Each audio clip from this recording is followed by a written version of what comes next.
खरे full नहीं धोईकी आप काटिदेवे काटिदेकी धोईदेवे धोईदेकी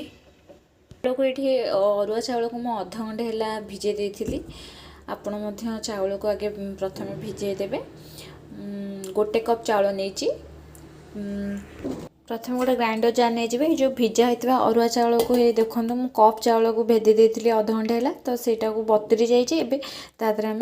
देदेबा grinder jar पकईदबा गोटे कप चाउल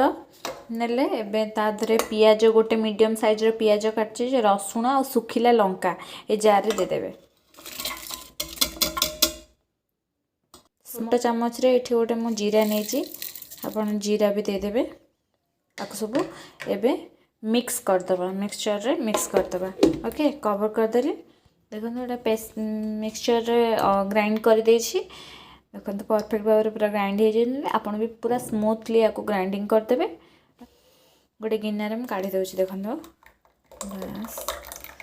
देखो बैटर रो कंसिस्टेंसटा ये रहा दरकार पतला पूरा पतला हेल्ले फुल बराटा भल लगे क्रिस्पी लगे खाइबापी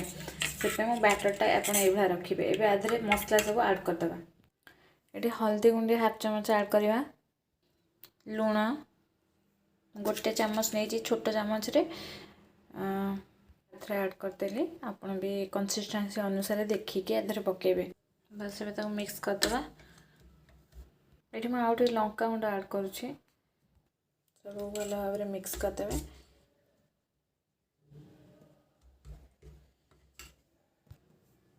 आउटे चीनी नेबे एति हाफ नेबे चीनी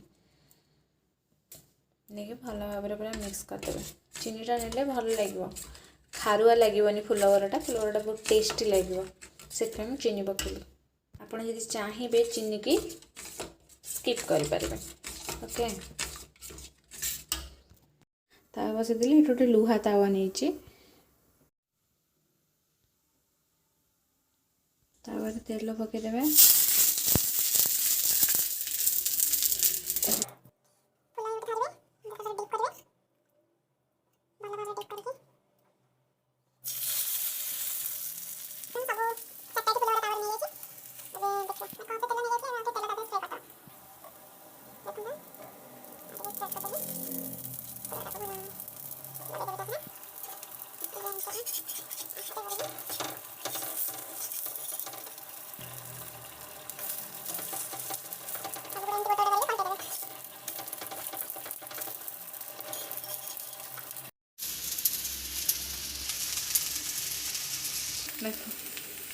देखो प्लेट को काढ़ीदवा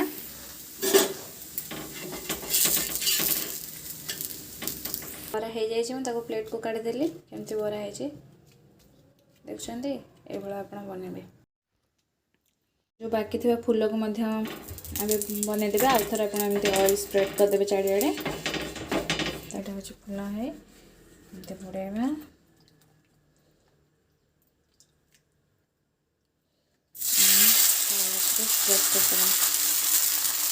बाकी रही है सब फूल को ये तावा में पकईदे मुझे दीटा फूल नहीं कारण तावा पूरा छोटिया तावाटे से दीटा फूल पकई